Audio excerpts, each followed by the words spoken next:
Bonjour Stéphane. Pour commencer, j'aimerais évoquer notre rencontre alors que tu étais assistante ou stagiaire, tu pourras préciser, de Frédéric Becbédé chez Flammarion. Moi, je dirigeais à l'époque une revue littéraire et on s'est rencontrés dans les locaux de l'éditeur. Alors, étudiante en école de commerce, tu étais à l'ESSEC. J'ignorais ton passé de virtuose, d'enfant prodige du piano. Alors j'ai plein de questions à te poser par rapport à ça. Je te mets une petite salve de questions et tu pourras répondre tranquillement. Que gardes-tu de cette expérience dans le milieu littéraire parisien? Est-ce qu'il est vraiment différent du milieu musical? Pourquoi avoir choisi des études dans une grande école de commerce après ton premier prix au conservatoire? Tu as 19 ans, tu es premier prix au conservatoire et moi je te rencontre, tu as 22 ans et tu travailles tu travailles dans le monde de l'édition. Donc ça peut être surprenant. Et comment as-tu été détecté? À quel âge? Par qui? Et que fut ton parcours d'enfant prodige? Ou si tu préfères un autre terme. Alors, c'est vrai que je me souviens de notre rencontre quand nous étions chez Flammarion. J'étais en stage, donc j'étais l'assistante stagiaire de Frédéric Becbédé qui venait d'être nommé directeur littéraire chez Flammarion. Pourquoi? Parce que, en effet, on va aller rebours, j'ai fait l'ESSEC et en première année, à la fin de la première année de l'ESSEC, on est censé faire un stage de fin de première année. Je m'y suis prise trop tard et j'avais eu pas mal de refus.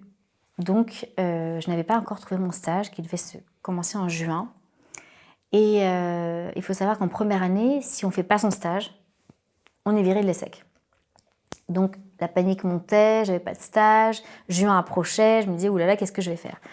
J'avais dans mes tiroirs 4 romans que j'avais écrits. Depuis toujours, j'ai écrit 1000 pages de journaux intimes, des poèmes, des nouvelles, 4 romans donc, des articles. Enfin, donc l'écriture était quelque chose qui était pour moi vraiment complémentaire de mon activité de pianiste. La narration, l'histoire, raconter une histoire, je le fais avec les notes, mais je le fais avec les mots aussi. Donc c'était naturel pour moi de m'orienter vers l'édition parce que j'avais envie de voir un petit peu finalement quelles étaient les coulisses de l'écriture. Voilà. Et donc j'avais postulé chez Flammarion, j'avais eu un refus et juin approchait. Et là, à quelques jours du début du stage, donc j'étais en train de me faire à l'idée que l'ESSEC c'était fini, le DRH de Flammarion m'appelle et me dit que vient d'être nommé directeur littéraire Frédéric Becbédé et qu'il cherche un assistant ou une assistante.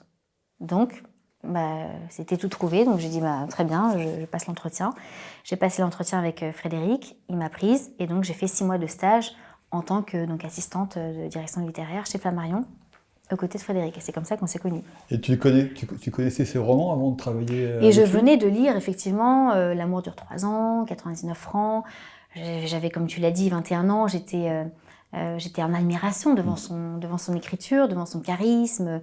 Donc pour moi, c'était pas rien d'être son assistante. Flammarion? Et Flammarion, bien sûr, Flammarion. J'envisageais aussi de présenter mes romans. Donc c'était comme un rêve plus mesuré que celui de pianiste parce que c'est quelque chose qui n'était pas de l'ordre de mon métier. Donc c'était un rêve qui était intact. L'écriture était un rêve intact, mon jardin secret. Éventuellement le présenter à un éditeur, mais j'ai changé d'avis en cours de route. Donc j'ai jamais fait lire mes romans. Oui, tu n'as jamais fait lire à Frédéric ni à aucun éditeur? À certains éditeurs, comme ça, de manière... j'ai jamais envoyé de manière organisée mes romans, mais je les ai fait lire à certains éditeurs qui m'ont dit oui, ça peut être pas mal, on peut les retravailler. Et puis je pense que le timing n'était pas là, donc je n'ai pas insisté, et puis je suis partie sur autre chose. Ils sont toujours là dans mes tiroirs. Mais Frédéric, non, il ne les a pas lus. D'accord. Ok. Et du coup, pour revenir à une des questions, comment tu as décidé tout d'un coup de faire une école de commerce après avoir passé quasiment toute ta vie si tu as été, à quel âge tu as commencé le piano? J'ai commencé à 2 ans, donc j'ai joué. Je n'ai pas de souvenir. Ouais. Mon plus ancien souvenir, c'est le piano. C'est-à-dire, j'ai pas souvenir d'avoir commencé, bien sûr, à marcher, parler, lire, écrire. C'est mon plus ancien souvenir, c'est vraiment de jouer du piano. Et apparemment, j'ai joué l'hymne à la joie d'oreille sur le piano qui était chez mes parents quand j'avais 2 ans. Et donc ma mère, coréenne, à crier au prodige. Et donc, s'est dit, il faut que j'en fasse quelque chose. Tu sais, en Corée, c'est toujours pas les choses à moitié. Il faut maximiser, optimiser. Exactement. C'est pas la meilleure de la ville ou du pays ou de la terre, c'est la meilleure de l'univers. Ouais. Donc, il fallait vraiment... C'était les superlatifs. En plus, mon grand-père était un grand littéraire aussi. D'ailleurs, ça a dû jouer dans mon inspiration pour l'écriture, puisque c'est la personne qui a traduit tous les grands classiques français. Victor Hugo, Monterland, Flaubert, en coréen. Ah, c'est super. Donc c'est lui qui a fait connaître la littérature française en Corée, si tu veux. Donc ma mère était très imprégnée de francophilie. Et dans la francophilie et dans le rêve de l'Occident, il y a quoi ? Eh ben, il y a la musique classique, les grands compositeurs, le piano, les grands concerts. Donc ça la faisait rêver. Et donc quand elle a vu que j'avais le rêve absolu et que je jouais ça avec facilité, bah, c'était parti, quoi. Donc parti, c'est-à-dire... elle m'a donné mes premiers cours. À 5 ans, j'ai intégré l'école normale de musique sur dérogation spéciale du directeur parce que j'étais haute comme 3 pommes alors que mes collègues avaient 20 ans, 15-20 ans, voire plus. Et donc j'ai fait l'école normale de musique Alfred Cortot. Suite à quoi j'ai intégré le conservatoire régional rue de Madrid. Et là, il y avait un mythe vivant. Un mythe vivant, c'était le maître absolu de l'enseignement du piano. Et donc ma mère, évidemment, c'était pas le deuxième, le second, c'était le premier, le top. Donc il fallait que je rentre chez lui au Conservatoire national. Donc je suis rentrée chez mon maître de piano au conservatoire. Et puis j'ai eu des expériences voilà, que j'ai vues, j'ai vécues, je me suis imprégnée de cet univers. Et puis après le conservatoire... j'ai décidé de partir vers un autre horizon pour m'enrichir. Et c'est comme ça que j'ai intégré l'ESSEC. D'accord. Parce que en t'écoutant, en découvrant que tu as l'âme littéraire, que tu as écrit 4 romans, on aurait pu imaginer une bascule vers des études littéraires ou vers Normal Sup. Là, tu as choisi des grandes écoles d'excellence, toujours l'excellence. Ouais. L'excellence, mais l'excellence dans le marketing, qui est quand même un univers sympathique, mais quand même un univers assez éloigné du côté un peu spirituel, du côté voilà, de la musique classique, où on est toujours quelque chose, on est dans la gratuité, on est dans l'ouverture, dans l'harmonie, dans l'univers au monde. Tu me diras, le marketing, c'est aussi convaincre le monde. Mais quand j'ai découvert ton passé, ton présent de concertiste, j'étais vraiment étonné. Enfin, je me répète, j'étais étonné. Et est-ce que toi, tu as une réponse à mon questionnement comment une pianiste souriante, épanouie, se retrouve à se dire je vais faire que l'école de commerce... J'ai jamais dit que j'étais épanouie. Ouais, non, mais en fait, ce qui HEC, se passe... on imagine que c'est quand même la compétition permanente. Tu me diras... le piano, c'est la compétition permanente. Oui, mais... Tu sais, je ne sais pas si tu connais, enfin tu connais sans doute puisque tu travailles dans le domaine de l'édition et que tu connais bien le patrimoine littéraire, mais le portrait de Dorian Gray. Ouais. Très beau. Voilà. Et puis il faut voir les coulisses pour s'apercevoir que parfois, plus qu'on affichait beau, vertueux, pur, gratuit, plus qu'il y a derrière, et d'une autre nature. Donc tu as souffert dans le monde de la musique. Bien sûr, mais je veux dire, c'est même pas un secret. Des attentes, de l'exigence, non, pas de la du performance. Tout. Parce que la performance, la compétition, l'exigence, le travail acharné, c'est jamais quelque chose qui m'a fait peur. Parce que je pense que quand on est habité par une passion, quand on aime, on ne compte pas.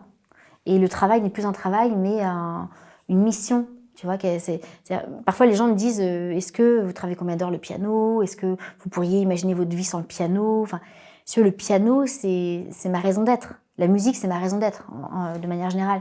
Parce que je chante aussi, je compose, je joue de l'orgue aussi. J'étais enfin, je ne veux pas me jeter des fleurs ou des fougères, mais j'étais très douée et très rapide. Donc, à 2 ans, je découvre le piano. Après, je rentre dans ces institutions historiques, enfin, qui sont très prestigieuses. Et là, pour rentrer plus en profondeur dans le sujet, si tu veux, c'est que le maître dont je te parlais, qui s'appelait Jacques Rouvier, était le maître mythique du piano classique. Si tu veux rentrer chez le meilleur prof, c'est lui. Le meilleur prof français, le meilleur prof européen? À l'échelle mondiale. L'échelle mondiale. Les pianistes venaient du Japon, de Corée, de Chine, des États-Unis, d'Allemagne. Le meilleur prof dans un des 3 meilleurs conservatoires dans le monde. D'accord.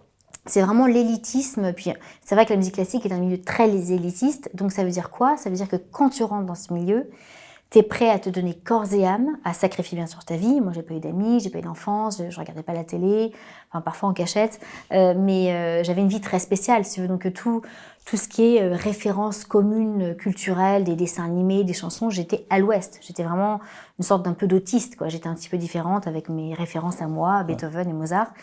Et donc j'ai travaillé comme une acharnée pour entrer dans dans un des 3 meilleurs conservatoires chez ce prof.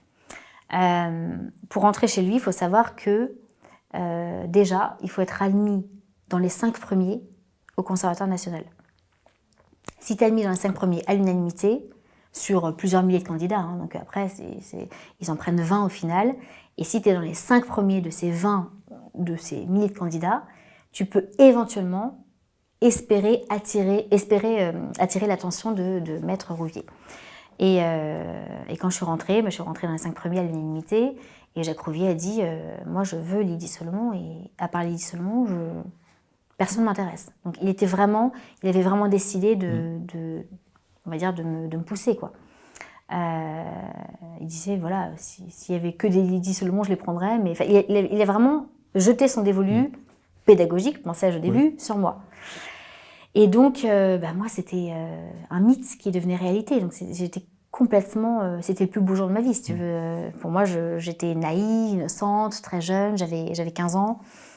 Donc, voilà, je tombe amoureuse de mon prof comme toutes les adolescentes qui tombent amoureuses de leur professeur parce qu'elles l'admirent, parce qu'il y a une pratique intense, il y a une transmission qui est très, très fine, très élitiste. Des cours individuels, parfois des cours individuels très tard le soir. C'est combien d'heures en commun chaque semaine avec lui? Vous étiez tous les jours ensemble? Non, pas tous les jours. Pas tous les jours. Pas tous les jours.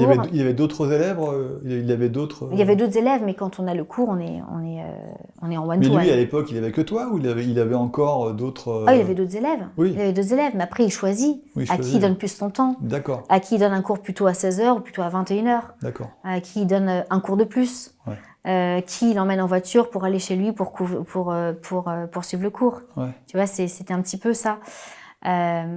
Donc, voilà, je me suis retrouvée dans cette situation que j'avais pas du tout anticipé quoi que ce soit. Pour moi, je découvrais tout. Et il y avait eu cet antécédent avec une grande pianiste qui est connue, qui s'appelle Hélène Grimaud, la pianiste au loup, comme on l'appelle. Et... on sait tous, enfin même si elle n'en parle pas, on sait qu'ils ont eu une liaison quand elle était adolescente, très jeune adolescente, elle avait 13 ans à l'époque. Et puis il se trouve qu'on me comparait à elle. Partout où j'allais, dans les concours que je raflais haut la main, dans les concerts, dans les auditions, partout on me disait c'est la nouvelle Hélène Grimaud, c'est la nouvelle star du piano. Overdose. Le tapis rouge était... Pardon ? C'est une overdose j'ai pas eu une overdose. De référence, parce que ça peut être un peu déplaisant. Oui, moi je l'admirais beaucoup à l'époque, j'avais beaucoup d'admiration pour elle. À l'époque Non, mais j'admire toujours ce qu'elle fait, mais disons que... À l'époque, t'avais 15 ans, t'étais ultra fan, parce que c'était la... Exactement.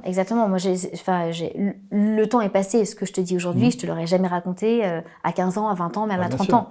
Il faut vraiment que le temps soit passé pour comprendre ce qui s'est joué. Donc voilà, moi je prenais ces comparaisons comme je les encaissais, et puis tout le monde autour de moi disait attention, elle est jeune, attention à Jacques Rouvier, parce que voilà, il y a eu cette histoire, on la compare à... voilà, donc j'ai fait attention, j'ai fait très attention, je prenais mes cours et j'ai fait très attention. Tu vivais où à l'époque? Quand tu es au conservatoire, je pose des questions naïves, hein. Tu es interne ou tu... Non, je vivais chez mes parents. Tu vis chez tes parents, c'est pas comme dans un système clos. Vous n'êtes pas tout le temps... Non, mais on est souvent au conservatoire. J'étais quasiment tous les jours au conservatoire. Et puis on passait des soirées aussi, on faisait des pyjama parties, on faisait de la musique de chambre, on faisait des cours d'harmonie ensemble, d'analyse musicale. Donc on passait quand même beaucoup de temps ensemble, pas avec Jacques Rouvier, mais avec mes pères. Avec les autres élèves. Exactement. Donc on a passé beaucoup de temps. C'est vrai, pyjama, oui. Oui, des pyjama parties avec mes pères, hein, Gauthier Capuçon, Sarah Nemtanou, enfin tous ces personnes qui aujourd'hui sont vraiment des sujets loyaux du système classique, ce que je ne suis pas du tout, parce que moi je ne suis pas du tout dans le milieu classique. Et pour cette raison que je suis en train de t'expliquer, c'est que quand tu es un maître très charismatique, que tu as le monde du piano à tes pieds, que tu choisis tes élèves, et que sur des critères qui sont les tiens, c'est-à-dire musicaux et extra-musicaux, et que tu dis à l'un, si jamais tu passes pas ton examen de fin d'année, je te vire, bah, c'est très, très, très élitiste, très, très sélectif. Bon, bah, t'arrives là, si tu veux, tu bois tout, hein, tu prends tous ces conseils comme parole d'évangile, et puis moi, j'étais vraiment en admiration devant lui. Sauf que, eh bien, ça ne suffit pas. Et Hélène Grimaud l'a bien compris. T'as rien à faire. Quand t'es très charismatique et que t'es le maître, t'as même pas besoin d'être un prédateur. T'es là et t'attends que l'élève prenne l'initiative. Si l'élève prend l'initiative, c'est bon signe. Alors, tu peux lui ouvrir les portes d'un festival, d'un concours, d'un label. Mais si l'élève prend pas l'initiative, bah, il se passe rien. Et moi, j'ai pas pris l'initiative, j'ai été très prudente, j'ai été bonne élève. Et puis, au bout de 3 ans où je voyais ce système, en fait, un peu de favoritisme, de népotisme. Bah, c'est ça, exactement. Voilà, j'en ai eu marre. T'étais écœurée par ce... Bah, je suis partie, voilà. D'accord, ok, Je suis partie. Et la 3e année, j'avais la possibilité de passer mon prix. Il y a eu une réforme avec la réforme de Bologne, donc c'est-à-dire ils voulaient aligner le système du conservatoire avec le système universitaire, ce qui n'était pas le cas encore. Et donc j'avais la possibilité soit de passer mon prix en 3 ans ou en 4 ans. Évidemment, moi j'ai souhaité le passer en 3 ans, prendre mes jambes à mon cou et partir vers des horizons plus purs, comme tu disais tout à l'heure. Plus pur, moi, très, très, très benoîtement, je pensais que la pureté était du côté du piano et l'impureté du côté de l'édition, mais finalement... il y a match. Il y a match. Il y a match. Mais dans tous les milieux, ça existe. Tu vois que les MeToo, ils sortent de partout. Et je m'en réjouis. Et c'est bien. On vit dans une période où la parole se libère. Et là, évidemment, c'est pas très médiatique, la musique classique. Donc, c'est moins intéressant de parler d'un Jacques Rouvier que d'un Gérard Depardieu. Oui, bien sûr. Et pendant tes études au conservatoire, tu passes ton bac. Tout ça, c'est... Je passe mon bac. Alors justement, je passe mon bac et l'année d'après... Mais tout le monde passait le bac ou il y a des élèves qui ne le passent pas? Justement, ils sont peu à passer leur bac. Du coup, ils sont condamnés. Ils doivent forcément devenir... Exactement. Professionnels. Et quelque part, ils n'ont pas le choix. Déjà, quand tu rentres au conservatoire, tu es entre guillemets jeté en pâture au prof parce qu'il n'y a aucun système de contrôle. Il n'y a pas de conseil, de pédagogique, de professeur. Tu es vraiment entre les mains de ton professeur. Tu sais rien faire d'autre parce que tu es né avec un instrument au bout de tes doigts. Et donc, il faut que ça marche. Il faut que ça marche. Donc, tu es prêt à tout. Ce qui n'était pas mon cas, puisque effectivement, j'ai continué à faire mes études. J'ai eu mon bac S, mention bien, comme d'autres. Et j'arrive donc en 3e année du conservatoire. Jacques Rouvier me dit non, il faut que tu le passes en 4 ans. Je lui dis non, je le passerai en 3 ans. Ça lui a pas plu. Et finalement, j'ai eu mon premier prix, mention très bien. Donc j'ai vraiment eu le top du top du top.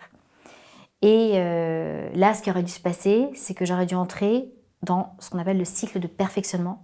C'est un 3e cycle qui dure 3 ans, qui est pas très sélectif à l'entrée, beaucoup moins sélectif que l'entrée du conservatoire, mais c'est là où tu commences à te faire ton réseau. C'est là où tu es parrainé par un Barenboim, par une Martha Argerich, et qu'on te met le pied à l'étrier des premiers conservatoires, des premières séries de concerts. Tu commences à jouer, tu commences à te faire un réseau, et puis quand tu es dans les rails de ce système, tu es ad vitam, tu es indélogeable. Après, c'est parce que c'est un système qui est totalement subventionné. Il n'y a pas de loi du marché.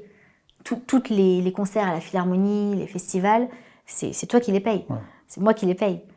Donc c'est comme ça qu'on paye l'intermittence aussi. Donc c'est un système qui est très très bien rodé, dans lequel si tu es bon et que tu es un bon soldat, tu peux vraiment te faire ta place. Mais il ne faut surtout pas dénoter.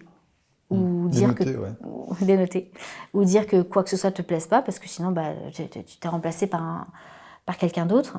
Et même si tu fais partie des meilleurs pianistes, ou même si tu es dans le top 5, on peut te mettre de côté parce que tu refuses de jouer le jeu collectif. Mais le top 5, c'est quoi? Je sais pas. Le top 5... Tu disais c'est les classements d'entrée ou le classement de sortie. Mais t'en as des milliers qui ont ce niveau-là. D'accord. T'en as des milliers. Alors oui, c'est vrai que pour une promotion, par exemple, moi j'étais dans les 5 premiers, mais t'as d'autres générations. Voilà, t'en as d'autres. T'as quand même 2 autres conservatoires, et puis t'as des moins bons qui arrivent, avec moins de technique.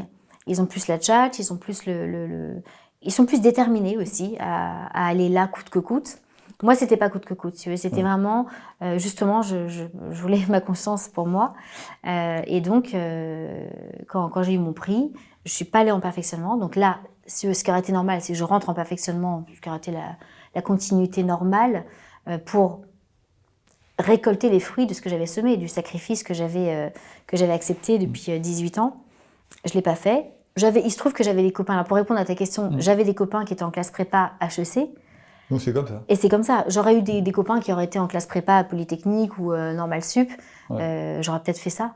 Mais ça a été mon réseau, enfin ça a été mon entourage. Donc je suis rentrée à Henri IV. Je rentre à Henri IV donc, avec un entretien avec le proviseur qui me fait jurer que je fermerai le couvercle de mon clavier pendant 2 ans de prépa, parce que c'est vraiment le bagne, hein, 2 ans de prépa. 2 ans sans jouer du piano? Il m'a fait promettre ça. Si tu veux, quand tu rentres en prépa, c'est le bagne. Là, c'est pareil, c'est le sacrifice total. Voilà. Exactement. Et encore une fois, l'exigence du travail, la charge de travail, c'est jamais ce qui m'a fait peur. Moi, ce qui me fait plus peur, c'est les non-dits, c'est les choses que on te dit ça, mais en fait, on fait autre chose. Le favoritisme, voilà. Ce dont on a parlé tout à l'heure. Bien sûr, je peux comprendre. Et résultat, donc je promets au directeur de ne pas ouvrir mon piano. Je crois 3 jours après la rentrée, ma mère me dit « Le plus grand chef d'orchestre en Corée veut jouer avec toi. » En Corée, à Séoul, un concerto de Mozart que je connaissais pas, que j'avais jamais appris, dans 3 semaines. Ok, j'y vais. Donc t'as menti au proviseur. J'ai pas menti parce que quand je l'ai dit, j'ai un petit peu dérogé. Dérogation. Mais je l'ai fait, hein, j'ai appris le concerto en 3 semaines, je suis partie à Séoul, j'ai fait le concert, je suis revenue au bout de 5 jours, j'avais le décalage horaire dans la tête, et puis j'ai repris mes cours. Mais c'est pour te dire que oui, j'étais douée, tout était facile, et c'est vrai que ta question derrière, c'est pourquoi finalement je ne suis pas un soldat du système classique, puisque j'étais la meilleure, la plus douée, la plus jeune, tout ceci, cela. Non, mais moi, c'était surtout, j'étais très étonné de... Bah, voilà, je me répète, mais j'étais très étonné de te retrouver dans des études très... comme des tableaux Excel, on est quand même très très loin des tableaux musicaux. Et donc du coup, mais là j'ai ma réponse, hein, je comprends. Et justement, quand je suis rentrée à l'ESSEC, j'ai rencontré des amateurs. Donc pas les professionnels, hein, ceux qui lisaient les partitions de Chopin. Il y aurait pu y avoir une bombe qui tomberait à côté, et ils auraient été dans leur monde. C'est un monde quand même très... Ça aussi, ça me manquait, outre ce dont on a parlé là, c'est cette ouverture au monde qui me manquait. C'est faire le lien. Moi, enfin, on est tous des êtres de lien, de connexion. Puis je suis moitié coréenne, donc j'aime bien le dialogue entre les cultures. Les cultures dans tous les sens du terme. C'est pas juste la culture du pays, c'est la culture musicale aussi. Il n'y a pas juste Beethoven, Mozart, Chopin qui sont nos grands maîtres, mais il y a aussi la musique du jazz, il y a la musique cubaine, la musique de variété aussi. Mais au conservatoire, il n'y avait rien de tout ça. C'était de la sous-musique. L'actualité dans le monde, qu'est-ce qui se passe dans le monde, la guerre, les lois économiques qui sont dans notre pays. Tout ça, ça ne nous intéressait pas. Ce qui nous intéressait, c'était quel doigté tu mets sur telle étude de Chopin. Et ça, c'était vraiment une frustration aussi. C'est que j'avais besoin de m'enrichir, quoi. Je trouvais que ça devenait un peu asséchant de ne faire que du piano. Donc à l'ESSEC, j'ai rencontré des gens qui étaient très mélomanes et qui parlaient de la musique avec beaucoup plus de pureté qu'on pouvait en parler au conservatoire. Donc tu vois, on croit des choses, mais c'est pas forcément... Donc que je comprenne bien, pendant que tu étais étudiante en HEC, ben, une fois que tu as fait ta prépa, en prépa, tu as promis de ne pas jouer, mais tu vas quand même faire un concert à Séoul. Après, quand tu es vraiment dans l'école d'HEC, l'ESSEC, pardon, de l'ESSEC, pardon, l'ESSEC, je crois que l'ESSEC est devant la HEC, même, je crois, dans les classements. Donc, oui, ils font va-et-vient, mais... là, tu joues encore ou pas? C'est les 3 meilleurs. Là, je joue encore, bien sûr. Tu as le droit de jouer? Alors, tu peux jouer, tu as le droit de jouer, ta maman t'encourage à jouer, enfin comment ça se passe? Il y avait un piano dans le grand amphithéâtre de l'ESSEC. Le piano dans le un hall. Piano à queue, dans le grand amphithéâtre, dans l'amphithéâtre de l'ESSEC. Et tous les midis, au lieu de... Je mangeais mon sandwich en 5 minutes et j'allais travailler mon piano. Donc j'ai continué à faire des concerts. Mais si tu veux, j'étais plus dans le circuit. C'est un circuit qui est très précis. Donc il faut avoir un minimum de cachet pour être intermittent et puis plaire à tel directeur qui te recommandera à tel autre. Donc moi, j'ai fait mon circuit parallèle et du coup, j'ai fait d'autres rencontres. D'accord. Et donc les concerts que j'ai commencé à faire sont des concerts qui ont pris un aspect et un contenu totalement différent. Donc ce que je fais aujourd'hui, c'est des concerts que je suis la seule à pouvoir faire en fait, puisque par exemple, je fais des conférences-concerts. Donc par exemple, je vais faire pour des publics très variés. Ça peut être, comme je vais le faire bientôt, pour les ateliers du management au Collège des Bernardins. Ça va être pour une population de salariés dans diverses entreprises. Je vais filer la métaphore musicale sur des thèmes d'entreprise, comme la confiance, la légitimité, l'engagement. Comment la musique, finalement, est un outil métaphorique pour leur faire prendre conscience, débloquer les neurones, débloquer les émotions et les faire aller plus loin dans leur travail. Ça, c'est une chose.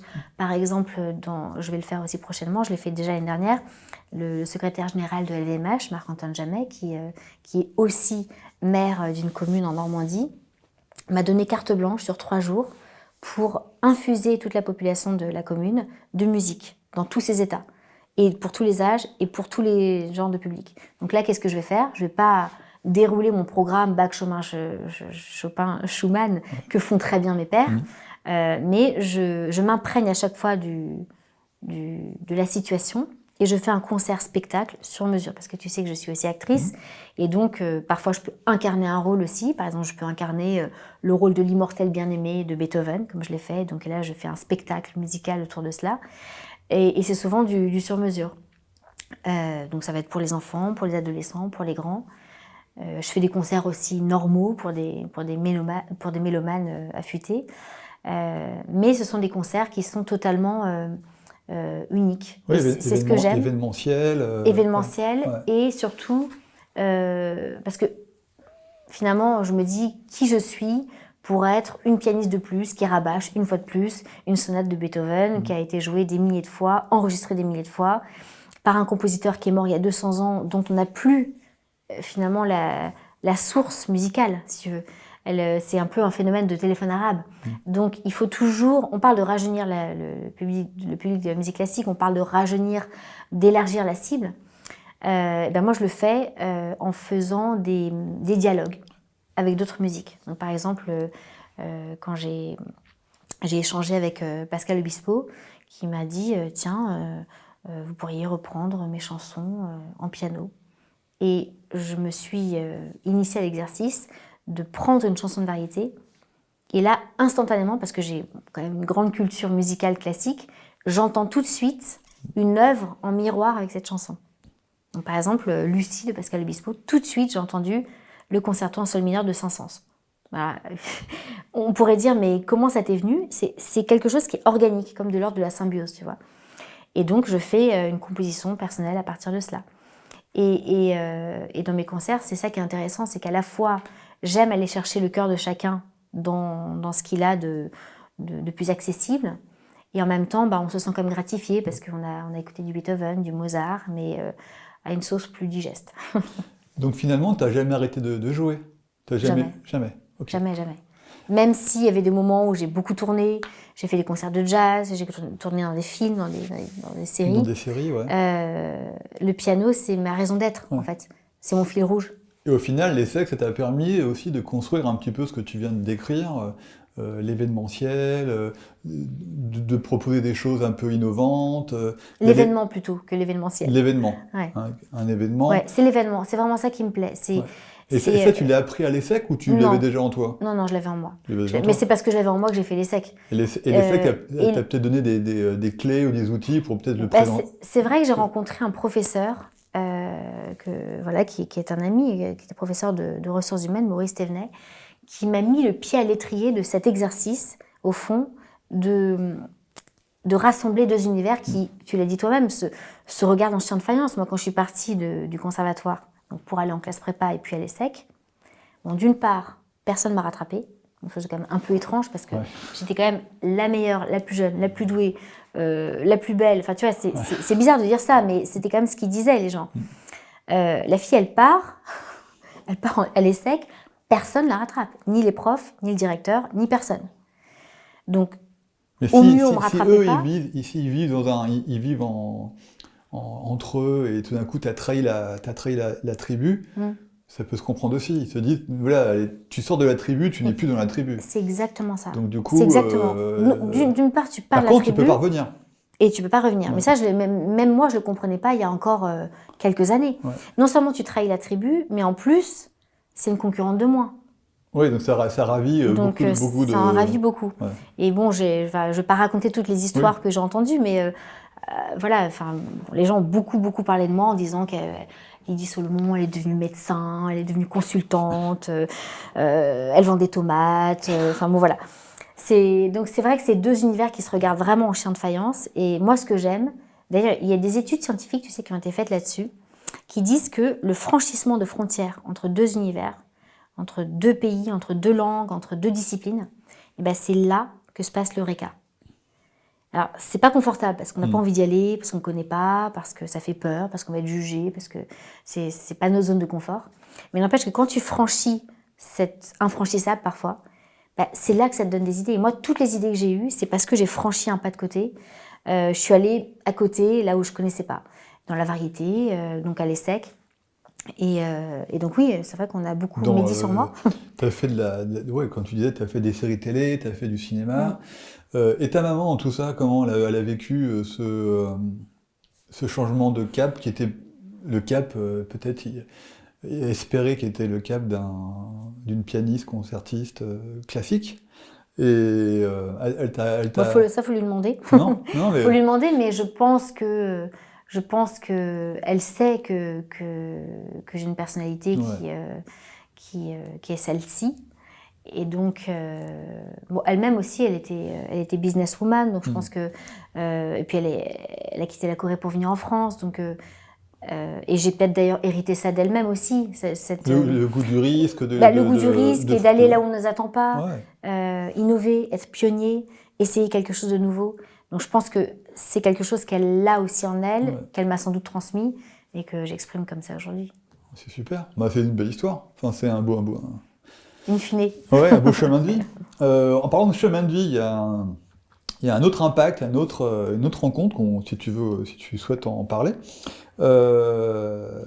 C'est ta rencontre avec la religion. À quel moment ça arrive? À quel moment tu as cette révélation de ta rencontre avec...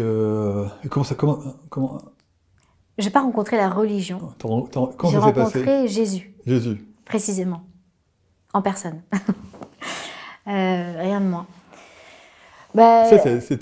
Comment ça s'est fait? Il n'y a pas si longtemps? Il y a quand même, ça commence à faire longtemps parce que c'était en 2010. Ça fait longtemps qu'on ne s'est pas vu. C'était en août 2010 précisément. Et ça s'est fait par étapes. Pardon, je te coupe. Nous, on s'est rencontrés en 2003. Donc, tu vois, c'était en 2010. Mais tu fais bien d'en parler parce qu'au moment où on s'est rencontrés, j'étais pas du tout. Non, c'est bien pour ça que je te pose la question aussi. Exactement. Bon, j'étais assez culturellement anticléricale puisque mes parents étaient anticléricaux. Mon père plutôt de confession juive, par son père juif roumain. Ma mère plutôt coréenne bouddhiste, donc rien à voir avec la religion catholique. Et puis voilà, anticléricaux. Donc moi, je suis née dans cette famille-là. Je connaissais, pour moi, Jésus, c'était le Père Noël. Je ne savais même pas s'il avait existé. Et puis, pourquoi après, tu sais, on ne sait jamais comment, pourquoi ça se passe comme ça au moment où ça se passe. Mais ce que je peux dire avec le recul des années, c'est que je cherchais quelque chose. Je cherchais vraiment quelque chose qui ne me déçoive pas, qui ne me trahisse pas. Un pilier, quoi, auquel je pourrais m'accrocher de manière sûre, un rocher. Et j'étais souvent ballottée par ce que je t'ai raconté tout à l'heure. Si tu veux, j'ai donné ma confiance à des personnes qui l'ont trahi. Bon, ça, c'est clair. Mais tu aurais pu te raccrocher à Bach, à Liszt, à une sorte de... c'est ce que j'ai fait aussi.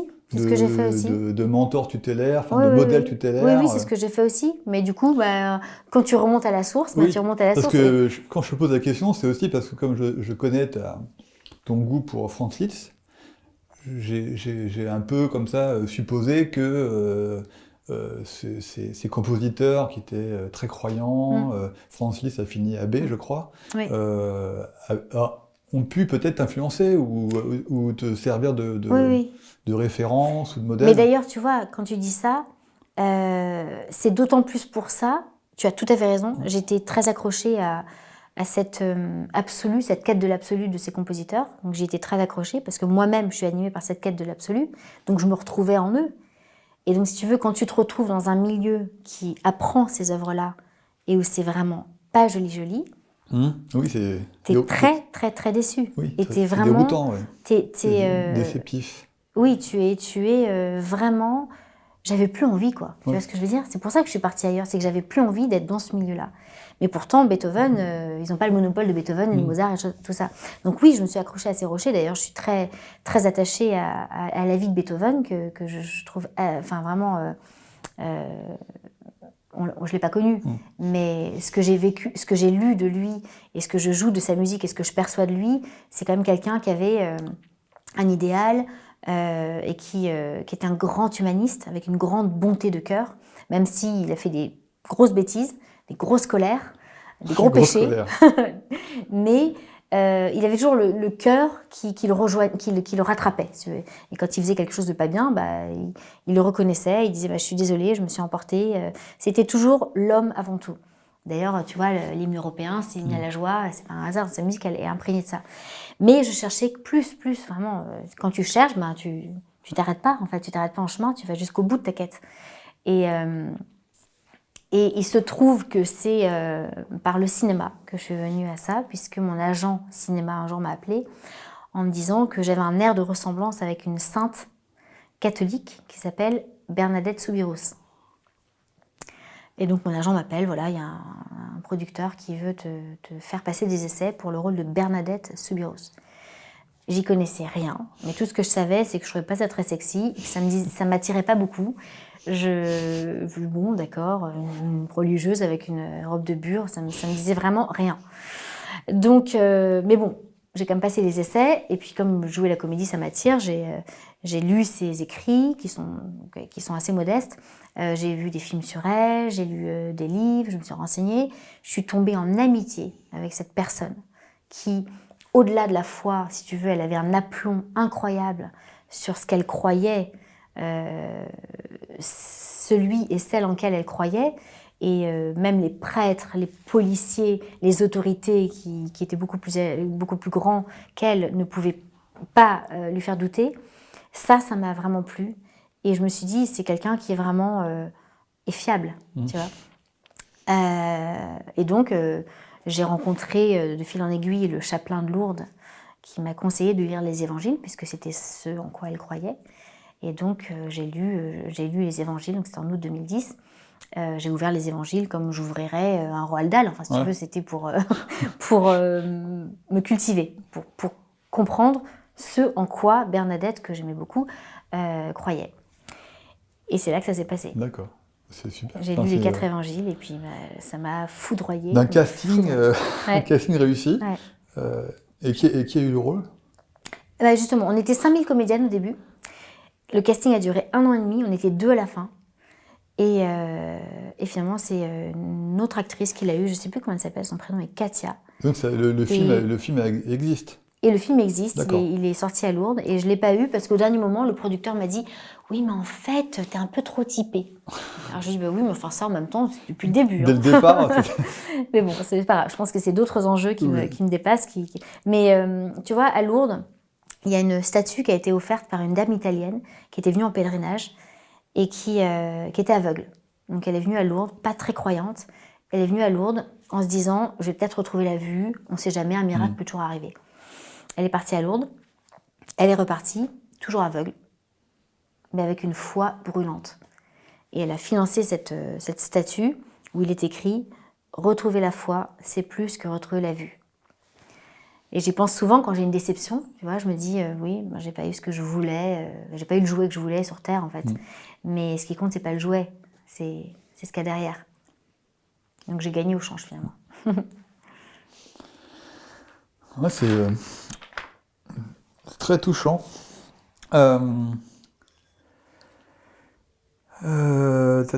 Du coup, ça, je sais plus quoi te dire, Lydie. Bah, ça y est, c'est fini. Non. Je pense qu'on a déjà un petit peu discuté, mais les liens sont évidents entre la musique et la religion ou la spiritualité. Aujourd'hui, tu as un répertoire qui tient compte de ça ou pas? Bah, toute la musique, ça dépend de la façon dont tu la joues. Elle peut être spirituelle, toutes les musiques. Donc, c'est pas forcément... Mais t'as vu un changement, toi, dans ta façon d'interpréter, Oui, enfin, ça s'est fait... C'est pas parce que j'ai lu ces évangiles que j'ai changé ma façon de jouer. Mais en revanche, c'est vrai que à l'époque, j'étais un peu plus éloignée de la scène de piano, puisque j'avais fait un disque de jazz en tant que chanteuse et compositrice. J'avais joué dans des films, dans des séries. Dans Profilage? Dans Profilage. Profilage, c'est arrivé après d'ailleurs. Ouais. Mais je préparais ce rôle de Bernadette Soubirous.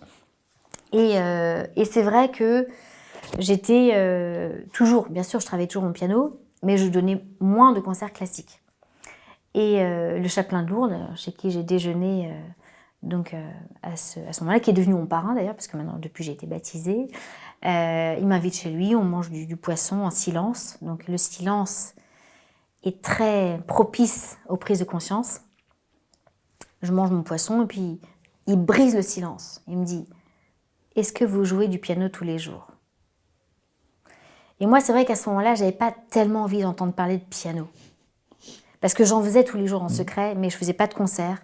Et j'avais encore besoin de démêler, si tu veux, la part de moi qui aimait le piano de manière pure et la part de moi qui avait été malmenée par ces rencontres mauvaises que j'avais faites dans ce milieu-là.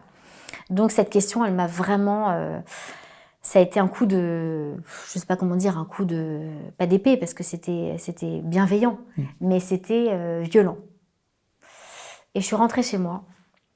Et quelques semaines après, il se trouve que j'ai rencontré un mécène qui m'a proposé d'enregistrer mon premier disque de piano classique et de faire une soirée de lancement à la salle Gaveau. Donc ça, c'était vraiment le cérémonial classique, si tu veux.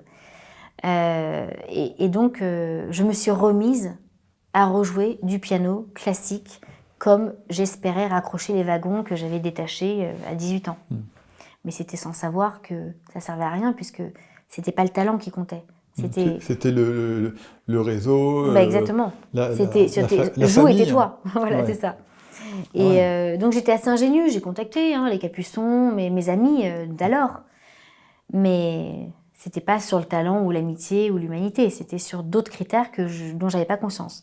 Mais en même temps, t'avais quitté aussi, quand tout à l'heure on en parlait, t'avais quitté toutes ces personnes. Donc c'est sûr que tu reviens vers eux peut-être 10 ans plus tard, ou même 15 ans plus tard, je sais pas. C'était quand ça? Oui, c'était 10 ans. C'était exactement 10 ans plus tard. 10 ans plus tard, donc c'est possible qu'au bout de 10 ans, ils se disent trop tard, tant pis pour toi, ou parce que c'est ce qu'ils se sont dit, ouais. T'as voulu jouer solo, bah maintenant tu assumes.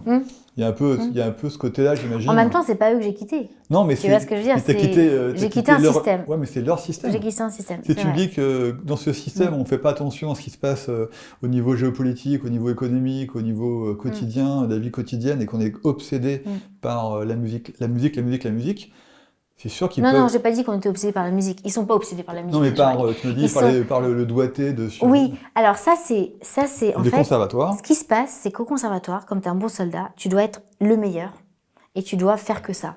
Et c'est comme ça qu'on fait du lavage de cerveau aussi. Donc oui, ils sont obsédés par la partition, mais en fait, ils sont aussi obsédés par... la réussite. La réussite, oui, c'est ça, savoir les plus grands concerts et tout ça. Je pense que s'ils étaient obsédés par la musique avec un grand M, on n'en serait pas là. Ouais, d'accord. Et on ne serait pas aujourd'hui à dire comment on va faire pour rameuter... Le statut que... Le statut, exactement. Le statut de... tu vois, par exemple... mais en plus, j'ai rien contre eux, puis j'ai passé de très bons moments avec eux. Bertrand Chavaillou, qui est le prince du piano français, il a eu 4 fois les victoires de la musique. Une fois, c'est lui. Ils se partagent le palmarès chaque année. C'est vraiment des objectifs. Quoi. Je veux avoir une victoire, je veux avoir tel festival, je veux avoir telle salle. Donc c'est une place, c'est un statut, c'est une décoration. La musique là-dedans, c'est autre chose. Puisque la musique en tant que telle, elle n'a jamais eu besoin de décoration, de frontières, d'étiquettes. Beethoven, il ne faisait pas de la musique classique. Il faisait des impros, elles étaient géniales, tout le monde était en pleurs, et puis voilà. Ça explosait tout. Et là, aujourd'hui, on a rangé ça dans des cases, c'est très bien. Mais ça ne s'appelle pas de la musique, ça s'appelle c'est un métier, c'est autre chose, une position. Très bien. Tu veux qu'on discute un petit peu de la présence des femmes compositrices ou pas? Est-ce que c'est intéressant si ou pas? Pourquoi pas, oui. Parce que j'ai lu récemment un article où il y avait une stat. C'est une stat sur les salles de concert, les festivals. C'est pas du tout sur la radio. Hein. C'est sur les partitions jouées en spectacle vivant. Je sais pas comment on appelle ça. Et la stat était assez rude, mais en même temps ça peut s'expliquer pour plein de raisons, sociologiques, historiques. Il n'y a que 6% de compositrices qui sont jouées dans ces lieux de concert. Et en tête, on a Lily Boulanger. D'accord. Est-ce que ça te parle, Lily Boulanger? Oui, ça me parle un peu. Oui, je connais. Moi, je m'attendais à d'autres compositrices, mais Tu t'attendais à qui? Mendelssohn, par exemple, ou Clara Schumann, non? Clara Schumann, ouais. Là, c'était les noms Oui, t'étais étonné que Lily Boulanger vienne en tête. J'étais étonné que Lily Boulanger soit largement en tête d'un classement où il n'y a déjà pas beaucoup de noms. Ouais, c'est vrai. Et dans le petit groupe de noms, je ne connaissais pas très bien Lily Boulanger. D'ailleurs, il y a plusieurs Boulanger. Il y a plusieurs. Nadia Boulanger, Lily Boulanger. Alors c'est vrai, tu as raison, il y a Fanny Mendelssohn, il y a Clara Schumann, il y a Mel Bonis, Cécile Chaminade, il y en a une poignée qui ont fait des musiques vraiment très très belles. Mendelssohn, c'est quasiment du niveau du frère. Et en plus, qui a inspiré qui a composé quoi les deux sont magnifiques. Exactement, et Clara Schumann a beaucoup inspiré son mari aussi. On va dire que cette cause, peut-être j'ai d'autres causes à défendre, mais je me sens pas attachée à cette cause. Je comprends pas très bien en fait. On est plutôt d'accord. Je comprends pas. Pour moi, c'est l'arbre qui cache la forêt. Pourquoi réhabiliter des compositrices qui sont mortes il y a 200 ans, qui sont là-haut et qui elles s'en fichent complètement? Elles, leur musique, elle vit. Personnellement, je suis plus attachée à défendre la femme aujourd'hui qui vit, parce que tu vois, le comble, ce serait de dire alors là, on a ce quota de femmes compositrices, on fait des concerts toute l'année, on fait des concerts Fanny Mendelssohn, Clara Schumann, interprétés par des hommes. Oui. On sera bien avancé. Moi, ce qui m'importe, c'est la femme aujourd'hui. Alors oui, ces compositrices, elles ont fait des choses extraordinaires. Vraiment, j'ai découvert, personnellement, quand j'ai découvert ces œuvres, oui, ça m'a bougé, quoi. C'est vraiment très, très beau. Mais il n'y a pas que les femmes. Il y a aussi d'autres compositeurs qui n'ont pas voix au chapitre, qui mériteraient d'être réhabilités, et des hommes. Par exemple, je pense à un compositeur qui s'appelle Ernesto Lecuona, qui est un homme, mais... qui est une hérésie au conservatoire, on n'en a jamais parlé. On l'appelle El Chopin tropical, c'est le Chopin cubain. Mais c'est un génie absolu. Il a composé 700 œuvres, des tubes que tu connais aussi. C'est lui qui a créé la salsa, telle qu'on la connaît aujourd'hui. C'est lui qui a vraiment ancré cet héritage de la musique de Chopin, je le raconte dans un disque qui s'appelle Le Chopin à Cuba. C'est l'album que j'ai enregistré il y a 10 ans, qui raconte comment Chopin a voyagé jusqu'à Cuba à travers son ami d'enfance, Julian Fontana, qui a inspiré la musique afro-cubaine. C'est descendu génération en génération. Lecuona l'a vraiment fait exploser et aujourd'hui on a Tu vois, par exemple, Buena Vista Social Club, ce lyrisme dans les mélodies, ça vient de Chopin, via les cuonas, via d'autres générations de compositeurs cubains géniaux, Nicolás Ruiz Espadero, Ignacio Cervantes. J'ai découvert une myriade de compositeurs cubains hommes qui, personnellement, m'ont plus touché que Cécile Chaminade et Mel Bonis, et dont on parle jamais aussi. Ils mériteraient qu'on les réhabilite aussi. Donc, oui, je suis contente. Ils sont connus dans le monde hispanique, parce que peut-être qu'en France, ils sont peut-être pas, ils sont peu joués, mais peut-être que dans le monde hispanique, oui, ils sont plus connus. En Espagne ou oui, c'est vrai, mais en Argentine. C'est vrai, mais en France, on a aussi le devoir de représenter la musique dans tout ce qu'elle a de plus génial. Et pour moi, je trouve que là, on a manqué à notre devoir en passant à côté de cette musique-là. En plus, il y a eu ce qu'on appelle les ida y vueltas, c'est des inspirations avec les voyages, les mouvements migratoires, qui ont fait une musique qui est vibrante et qui est très actuelle aussi. Je pense que cette musique, d'ailleurs, elle ramènerait beaucoup plus de jeunes dans les salles de concert que de jouer du Beethoven en portant un blouson en cuir. C'est pas forcément, c'est pas forcément le col vestimentaire qui va faire venir des jeunes, tu vois, ou la coupe de cheveux. Donc oui, pour réhabiliter des femmes compositrices, mais oui, pour réhabiliter la musique dans ce qu'elle est le plus génial.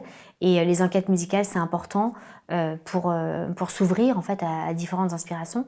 Donc la cause des femmes, mais aujourd'hui aussi, il faut la poursuivre, quoi. C'est ça qui me tient le plus à cœur, je pense. Très bien. Et je pense qu'on peut faire la dernière question. La dernière question un peu... que je pose que je pose à tous les invités, c'est pas une question piège, c'est un petit clin d'œil. La chaîne s'appelle Monde Meilleur. Et est-ce que pour toi, il y a un lieu en France, un village, je sais pas, une région, quelque chose, un port, plutôt méconnu parce que c'est plus intéressant, qui incarnerait ton monde meilleur? Alors, je sais pas si le lieu, c'est un monde meilleur, mais c'est sans doute un lieu où je peux imaginer comment je peux apporter ma pierre à l'édifice d'un monde meilleur, tu vois. Donc, et plutôt méconnu, ce serait intéressant. Je vais te répondre très simplement que c'est un village qui est pas du tout connu, mais malheureusement, il est en train de devenir très connu. D'accord. Par le rugby. D'accord. Est-ce que tu suis un peu le rugby? Rugby, ouais, mais je vois pas. Ça te dit quelque chose ou pas? Antoine Dupont. Antoine Dupont, oui. Le meilleur joueur du monde. Il vient du Lot-et-Garonne. Non, il vient d'où, lui? Eh ben, il est né à Castelnau-Magnoac. Et c'est d'accord. C'est dans les Hautes-Pyrénées. Les Hautes-Pyrénées, ok. Il a donc moi je connais pas grand-chose au rugby, même si mon époux est fan, donc je suis imprégnée de ça. Mais je reconnais que tout ce que je vois d'Antoine Dupont, c'est quand même un génie du rugby. Ouais. Et il est né donc à Castelnau-Magnoac. Il a fait ses débuts à Castelnau-Magnoac. D'accord. Et il se trouve que j'y habite. C'est vrai? Voilà. Wow. Donc si on veut voir Lily Solomon et Antoine Dupont à la boulangerie, exactement, le dimanche matin, 9h. Voilà, tout à fait. Pourquoi Castelnau-Magnoac? Parce que c'est le Covid qui m'y a amené. Moi, je suis parisienne depuis que je suis née, donc il était hors de question que j'aille me déménager dans une campagne avec des vaches et 3 habitants. C'était inenvisageable. Et puis le Covid est arrivé, j'étais enceinte, confinement, mes 5 heures de piano avec le voisinage. Bref, tout a joué. On s'est dit, bon, on a une résidence secondaire donc, dans ce village. Je suis partie là, pour le temps du Covid, et puis on n'est jamais rentré. D'accord. Enfin, on n'est jamais rentré, tu vois que je suis là. Oui, donc je suis souvent à Paris quand même, et puis ailleurs. Là, j'étais en Arabie il y a quelques mois, je vais partir en Normandie. Donc je voyage, mais disons que si je prends l'avion, je peux le prendre de Toulouse ou de Paris, c'est pareil. Et à Castelnau, c'est vrai que c'est là où j'ai le plus créé. D'accord. Parce que dans le silence de ma campagne, où je peux jouer la nuit, où j'ouvre la fenêtre de mon jardin et je vois une sorte d'inspiration qui me rappelle l'Afrique, la Nouvelle-Zélande. C'est très dépaysant. C'est très dépaysant parce que c'est quand même, malgré tout, c'est pas comme si j'étais en Bretagne ou en Normandie. C'est vraiment une autre région, avec une autre végétation. Tu vois les montagnes. Tu vois les montagnes, ok. On voit les montagnes aussi. Et c'est là que j'ai commencé à faire mes ponts entre, donc avec ce dont je te parlais avec Pascal Obispo, les musiques de variété que je fais fusionner avec la musique classique. J'ai composé 20 chansons là-bas aussi. Donc c'est vraiment un lieu qui m'inspire beaucoup et où j'espère bâtir un monde meilleur. Merci Lydie. Merci Stéphane.